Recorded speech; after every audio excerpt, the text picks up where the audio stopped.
Hello students, welcome to Success Wings. आज हम दिसंबर 2024 में आए आईबीपीएस आईटी ऑफिसर के क्वेश्चंस को देखेंगे। तो स्टार्ट करते हैं। Which Linux command shows the current date and time? Current date and time किसके हेल्प से, किस कमांड की हेल्प से शो किया जाता है? Clock, date time, time, date या शो टाइम? तो आंसर का करेक्ट हो जाएगा डेट, राइट। क्लॉक से क्या होता है? क्लॉक कोई स्टैंडर्ड कमांड ही नहीं होती है। डेट टाइम भी कोई कमांड नहीं होती है। टाइम जो है, कितना टाइम एक कमांड ले रही है, ये उसके लिए लिखा जाता है। शो टाइम भी कोई वैलिड कमांड नहीं है, तो आंसर इसका डेट हो जाएगा। Next, in regular expressions what does plus signify? Plus signify means कि अगर सपोज मैंने इस तरह से लिखा है, ठीक है, ये स्ट्रिंग लिखी है, तो अगर मैंने प्लस इसके आगे लगा दिया है ना, तो इसका मतलब जो प्लस से पहले जो भी कैरेक्टर लिखा है वो कितनी बार भी आ सकता है। मिनिमम एटलीस्ट, तो एटलीस्ट वन टाइम तो कम से कम आएगा ही आएगा, उससे ज्यादा बार भी वो रिपीट हो सकता है। यानी कि क्या क्या कॉम्बिनेशन बन सकते हैं, ये आ सकता है A B C, A double B C, A triple B C, मतलब ये कितनी बार भी आ सकता है। What does plus signify? Zero और more occurrence, no. Optional match, ये भी नहीं। वन और मोर ऑकरेंस, ये करेक्ट हो जाएगा क्योंकि एक या एक से ज्यादा बार वो आ सकता है, ठीक है। तो ये आ जाएगा। एग्जैक्ट मैच होना चाहिए, नहीं। एंड ऑफ द लाइन, ये भी गलत है। Next, what do dynamic packet filtering firewalls consider for allowing packets? यानी कि डायनामिक पैकेट फिल्टरिंग फायरवॉल क्या कंसीडर करती है? पैकेट्स को अलाउ करने के लिए क्या किया जाता है?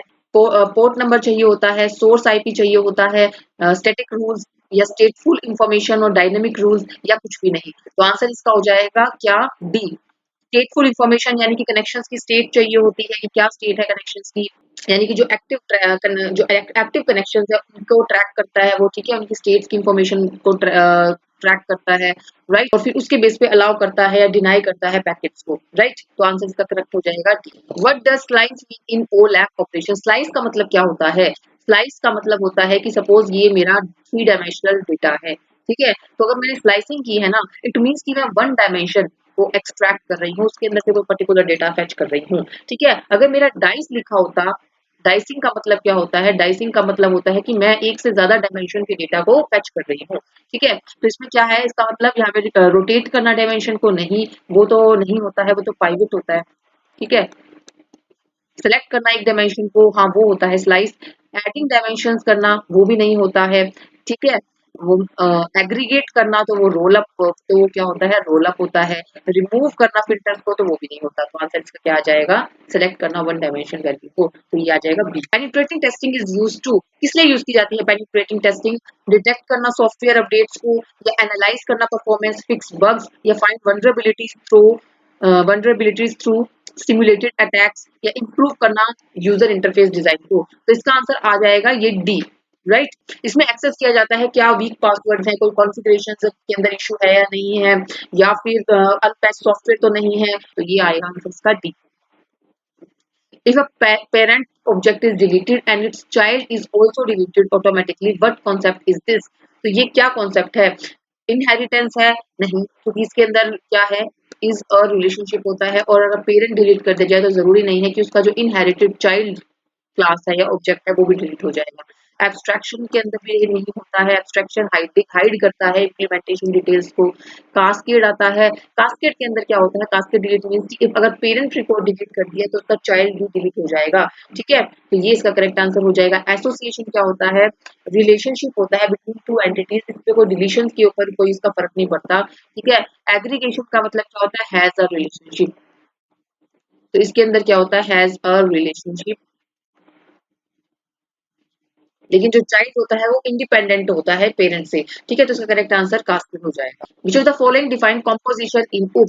यानी कि इसमें कॉम्पोजिशन किससे है, किसकी हेल्प से पता लगता है? ऑब्जेक्ट्स अनरिलेटेड होते हैं। कॉम्पोजिशन मींस की has a relationship. One object contains another and manage its life cycle.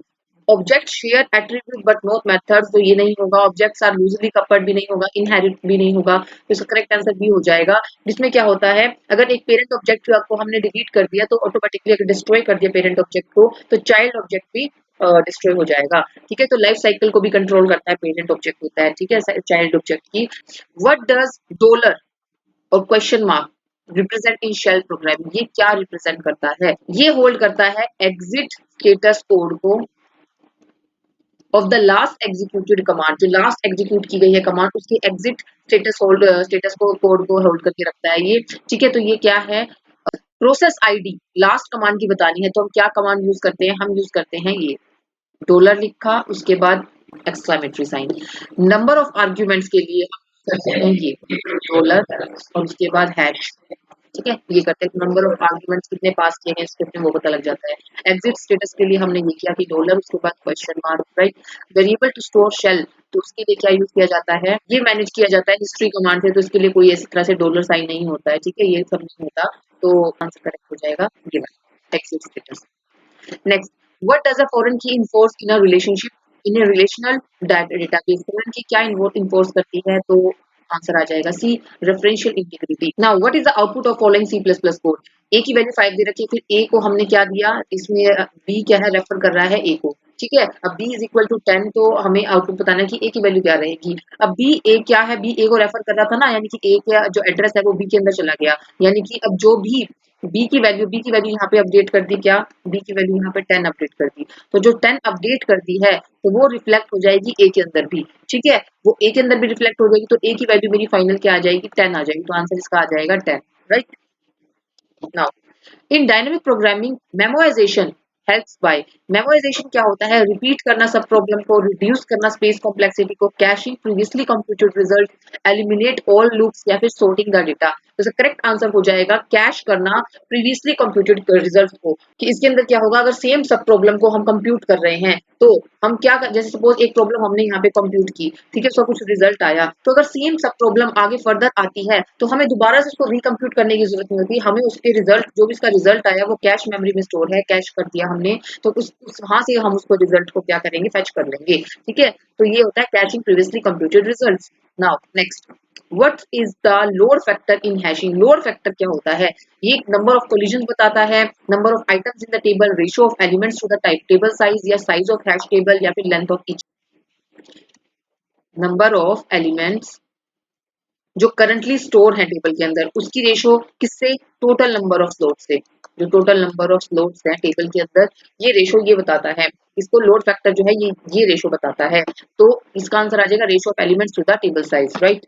Next, which of the following is the mode in FTP. FTP के क्या मोड्स होते हैं, एक तो एक्टिव मोड होता है, एक होता है पैसिव मोड, ये दो मोड्स होते हैं, तो इनमें से कौन सा आंसर है, इंक्रिप्टेड मोड नहीं होता, एक्टिव मोड होता है, यूडीपी, पीएलएस, ब्लॉक मोड, ये कोई नहीं होता। एक्टिव मोड में क्या होता है, जब क्लाइंट स्टेब्लिश करेगा ना कनेक्शन को, तो जो सर्वर है वो रिस्पॉन्ड करेगा, डेटा सेंड करेगा उस पर्टिकुलर पोर्ट पे। ठीक है, जो क्लाइंट जिस पोर्ट पे है ना उस पोर्ट के ऊपर, जो है स्पेसिफिक पोर्ट के ऊपर क्या है, क्लाइंट के सर्वर रिस्पॉन्ड करेगा डेटा के साथ। ठीक है, नाउ इसके अंदर पैसिव मोड में क्या होता है कि जो क्लाइंट है वो इनिशिएट करता है डेटा कनेक्शन को भी और कंट्रोल कनेक्शन को भी। ठीक है, कंट्रोल कनेक्शन डेटा कनेक्शन दोनों इनिशिएट करेगा, सर्वर अपना पोर्ट नंबर बताएगा, तो उस पोर्ट पे क्या होगा, क्लाइंट अपनी रिक्वेस्ट सेंड करेगा। ठीक है, तो ये होता है, तो आंसर इसका आ जाएगा बी। जो the following is an invalid file name in Windows. Windows के अंदर इनवैलिड फाइल नेम क्या है, तो ऑप्शंस है data dot text, info dot docs, my file dot text, report, या फिर नोट्स। तो इन सब में अगर देखा जाए तो जो इनवैलिड है वो ये ही लग रहा है, अगर इन सब में कंपेयर किया जाए तो सी इसका ऑप्शन होगा, राइट। बट स्पेसिंग अब जो लेटेस्ट विंडोज है उसमें अलाउड की जा रही है, बट इनके अंदर से देखा जाए तो वैसे तो सारे ठीक है, तो अगर ऑप्शन लगाना ही है तो सी को लगा सकते हैं क्योंकि स्पेसिंग है। ठीक है, the group by clause in SQL is used to, group by clause किसके लिए यूज किया जाता है, ये यूज किया जाता है सॉर्ट ऑर्डर, सॉर्ट रिकॉर्ड्स, या जॉइन टेबल्स के लिए apply aggregate function to group records, या फिल्टर रिकॉर्ड्स, या फिर सेलेक्ट स्पेसिफिक कॉलम्स। तो आंसर आ जाएगा इसका एग्रीगेट फंक्शन के साथ ग्रुप बाय क्लॉज लगाया जाता है, तो आंसर इसका सी हो जाएगा। What is global variable. Global variable क्या है, a variable inside a function, inside a function global variable होता है, अ कांस्टेंट वैल्यू ये भी नहीं होती है, a variable declared outside all functions and accessible anywhere, तो ये इसका करेक्ट आंसर हो जाएगा। रीड ओनली वेरिएबल नहीं है, वेरिएबल यूज्ड इन एसक्यूएल ये भी नहीं है, तो आंसर इसका ये हो जाएगा जो कहीं पे भी यूज किया जा सकता है। Trigger in SQL is used to, trigger किसके लिए यूज किया जाता है, ऑटोमेटिकली बैकअप टेबल्स, बैकअप लेता है टेबल्स का, या automatically execute code in response to data changes, कुछ भी डेटा चेंज हो गए तो ऑटोमेटिकली वो क्या होगा, एग्जीक्यूट होगा। मैनुअली सॉर्टिंग करने के लिए डेटा की नहीं, run schedule jobs no, connect करना दो डेटाबेस को, तो इसका आंसर ये हो जाएगा। ठीक है, तो ट्रिगर क्या होता है, एक स्टोर्ड प्रोसीजर होता है। ट्रिगर इज स्टोर्ड प्रोसीजर जो ऑटोमेटिकली रन होता है अगर कुछ स्पेसिफिक इवेंट ओकर होगा तो, यानी कि कुछ अगर हमने इंसर्शन की, डिलीशन की, अपडेशन की तो उसके रिस्पॉन्ड में ट्रिगर क्या है एग्जीक्यूट होगा। Which is the valid bash for loop syntax, loop syntax के लिए हम क्या यूज करते हैं, ठीक है, इसके अंदर 1 to 10 है, नहीं ये नहीं यूज किया जाता, ये जो है करेक्ट है, इसके अंदर हम इस तरह से 1 to 10 अगर हमें देना है, लूप फॉर लूप कमांड देनी है तो हम इस तरह से देते होते हैं, ठीक है, तो इसका करेक्ट हो जाएगा। How can you restrict an HTML input fields to only accept numbers, कि हम HTML के अंदर कुछ इनपुट फील्ड दे रहे हैं उसमें हमें रिस्ट्रिक्ट करना है कि नंबर्स ही आने चाहिए, तो हम किस तरह लिखते होते हैं, इनपुट के अंदर टाइप लिखो इज इक्वल टू यहाँ पे नंबर्स लिखो, तो ये कहाँ पे लिखा हुआ है, ठीक है, तो ये लिखा हुआ है, तो करेक्ट आंसर इसका सी हो जाएगा। In Python file handling what does read lines, उसके बाद -1 रिटर्न, रीड लाइंस में क्या होता है कि सारी लाइंस को रीड करो, जो भी फाइल की सारी लाइंस है उन सबको रीड किया जाता है, और -1 से क्या करा जाता है, जो लास्ट एलिमेंट है उसको फेच किया जाए, तो इसमें क्या आएगा, फर्स्ट लाइन आएगी फाइल नोट फाउंड या लास्ट लाइन, तो लास्ट लाइन का करेक्ट हो जाएगा, last line -1 means last line को फेच करो, ठीक है, रीड लाइंस की हेल्प से सारी की सारी लाइंस को फेच किया हमने, जितनी भी फाइल्स की सारी लाइंस है वो सारी आ जाएंगी, और -1 अगर हमने लास्ट में लिखा है तो इट मींस जो लास्ट लाइन है उसको फेच कर लो। In regex what does b word slash b match, ये क्या मैच करेगा, कोई भी सबस्ट्रिंग को या डिजिट्स को या word only when it stands alone या एंड ऑफ अ लाइन या नथिंग, तो ये इसका मतलब क्या होता है, ये मैच करता है वर्ड को, राइट, यानी कि वो कंप्लीट वर्ड आना चाहिए, तो अगर वो मैच होता है कंप्लीट वर्ड तो ही वो उसको रिटर्न करेगा, ठीक है, तो ये क्या होता है, वर्ड बाउंड्री जो स्लैश बी दे रखा है ना, ये तो वर्ड बाउंड्री के लिए होता है, ठीक है, वर्ड बाउंड्री, ठीक है, और जो स्लैश हमने बी वर्ड लगाया है इसके बाद ये वर्ड रिटर्न करेगा, उस वर्ड को returns word when it appears as a whole word, right, कोई पार्ट नहीं होना चाहिए, यानी कि जैसे ये सपोज मैंने यही लिखा, वर्ड को ही मुझे फाइंड आउट करना है, मैचिंग करनी है, तो जब ये कंप्लीट यही लिखा होगा ना तब तो आंसर ट्रू आ जाएगा, तब वो रिटर्न करके देगा कि हाँ ये मैचिंग बनती है, अगर वो इस तरह से होगा कि स्वॉर्ड के अंदर ये वर्ड यहाँ पे भी लिखा हुआ है ना बट ये रिटर्न यहाँ पर नहीं होगा, right. What is the difference between order by and partition by in SQL, order by के अंदर तो हम सॉर्टिंग ऑर्डर में लेके आते हैं, असेंडिंग या डिसेंडिंग, पार्टीशन के अंदर हम अपनी टेबल की जो रोज है उनको पार्टीशन करते हैं विद इन ग्रुप्स, ठीक है, तो अब ये दोनों के बीच में डिफरेंस है, ये देखिए कहाँ लिखा हुआ है, they do the same thing, no, order by works only with joins, नहीं, ऑर्डर बाय सॉर्ट करता है रोज को, पार्टीशन बाय डिवाइड करता है डेटा को इनटू ग्रुप्स, तो ये करेक्ट हो जाएगा इसका आंसर, ठीक है, तो आंसर सी इसका करेक्ट आंसर हो जाएगा। और किस तरह लिखा जाता है आपने ये तो देखा ही है, ऑर्डर बाय कैसे लिखा जाता है, सेलेक्ट लिखेंगे हम यहाँ पे, सपोज मैंने कोई नेम लिया, प्रोडक्ट का नेम लिया, ठीक है, प्राइस लिया, फ्रॉम प्रोडक्ट, ठीक है, और उसके बाद मैंने ऑर्डर बाय लिख दिया यहाँ पे, ऑर्डर बाय, उसके बाद यहाँ पे प्राइस लिख दिया, असेंडिंग ऑर्डर या फिर डिसेंडिंग ऑर्डर, इस तरह से कुछ भी लिख सकते हैं, तो ये ऑर्डर बाय हो गया। अगर मुझे पार्टीशन बाय लिखना है तो वो कैसे लिखेंगे, सपोज सेलेक्ट लिखा, उसके बाद एम्प्लॉय का नेम, डिपार्टमेंट, सैलरी, ये सब ले लिया मैंने, फेच कर लिया, ठीक है, एवरेज सैलरी ले ली मैंने, ओवर, यहाँ पे ओवर लिखा जाएगा, उसके बाद ब्रैकेट में पार्टीशन बाय डिपार्टमेंट, यानी डिपार्टमेंट वाइज जो है हम उसको पार्टीशन करेंगे, यानी ये आईटी डिपार्टमेंट है, उसके पहले के सारे की हम एट्रीब्यूट्स फेच करेंगे, फिर पार्टीशन कर देंगे, फिर उसके बाद हम अलग डिपार्टमेंट के जो एम्प्लॉयज है उनका डेटा फेच करेंगे, ठीक है, तो पार्टीशन बाय डिपार्टमेंट हमने ये लिखा है, ठीक है, उसको एज हमने कोई अलग कॉलम नेम दे दिया, जैसे कि यहाँ पे एवरेज डिपार्टमेंट सैलरी ये दे दिया मैंने, ठीक है, तो इस तरह से हम लिखेंगे, और फिर फ्रॉम टेबल का नाम आ जाएगा, फ्रॉम एम्प्लॉय जो भी टेबल का नाम है वो आ जाएगा, तो इस तरह से लिखते हैं, ओवर लिखा, फिर उसके बाद ब्रैकेट के अंदर पार्टीशन बाय, किस तरह से हम पार्टीशन करना है, department wise partition. What is the function of MBR, master boot record, इसका क्या फंक्शन है, स्टोर करता है ये बायोस इन सेटिंग्स को, या बूट करता है ऑपरेटिंग सिस्टम को, या फिर मैनेज करता है यूजर अकाउंट को, या एलोकेट करता है मेमोरी को, या इनक्रिप्ट करता है फाइल्स को, तो ये क्या करता है, ये हेल्प करता है boot the operating system. Now which statement is not true about pointers in C++, pointer hold करता है एड्रेस ऑफ अनदर वेरिएबल के एड्रेस को, ट्रू नहीं है वो बतानी है, तो हाँ ये तो ट्रू होता है।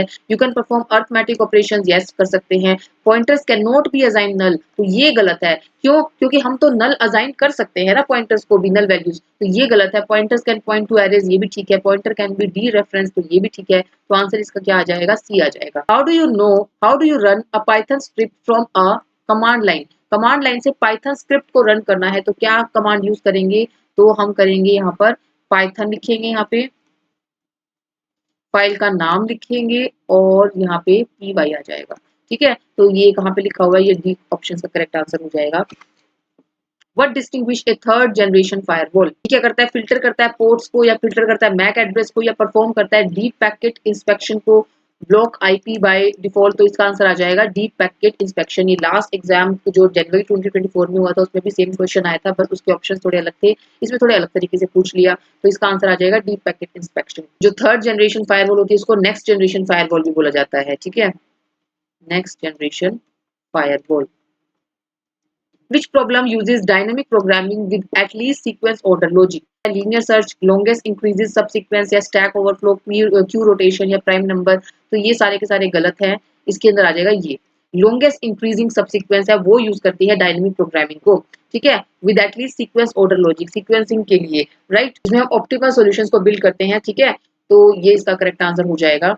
Now an ATP flood attack is a type of, ये भी आपको 24 जो जनवरी 2024 का जो पेपर है जो मैंने लास्ट वीडियो में आपको कवर कराया उसमें ये क्वेश्चन सेम आया हुआ है। एचटीटीपी फ्लड अटैक क्या होता है, तो ये एसक्यूएल इंजेक्शन तो नहीं होता। ठीक है, डिनाइल ऑफ सर्विस के लिए, हाँ ये इसके लिए यूज होता है क्योंकि इसके अंदर गेट और पुट रिक्वेस्ट जो है ना वो बहुत सारी सेंड कर देता है सर्वर के पास, कि सर्वर उसी में बिजी रहता है, वो किसी और के लिए अवेलेबल ही नहीं रहता। ठीक है, तो ये आ गया कहाँ पे, डिनाइल ऑफ सर्विस का। ठीक है, डेटा ब्रीच नहीं होता, ईमेल फिशिंग नहीं होता, पासवर्ड क्रैक नहीं होता। तो आंसर इसका करेक्ट हो जाएगा B. Which SQL command is used to delete a record, record को डिलीट करना है तो हम क्या यूज करेंगे, सेलेक्ट, अपडेट, इंसर्ट, डिलीट या ड्रॉप। अगर मुझे स्ट्रक्चर को डिलीट करना होता तो मैं ड्रॉप कमांड यूज करती, क्योंकि मुझे रिकॉर्ड को डिलीट करना है तो मैं यूज करूंगी, क्या यूज किया जाता है, डिलीट कमांड का। What happens when two WiFi networks have the same SSID, यानी सेम नेटवर्क नेम आ गया अगर दोनों नेटवर्क्स का, वाईफाई नेटवर्क्स का, तो क्या प्रॉब्लम ओकर होती है, दे ऑटोमेटिकली मर्ज इनटू वन, नहीं, the device will choose randomly between them, कोई भी डिवाइस रैंडमली इन दोनों में से चूज कर सकता है, या it causes connectivity confusion and conflict,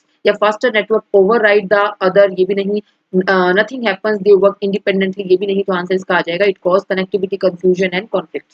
तो ये थे फर्स्ट 30 क्वेश्चंस जो दिसंबर 2024 में आपके क्वेश्चंस आए हुए हैं।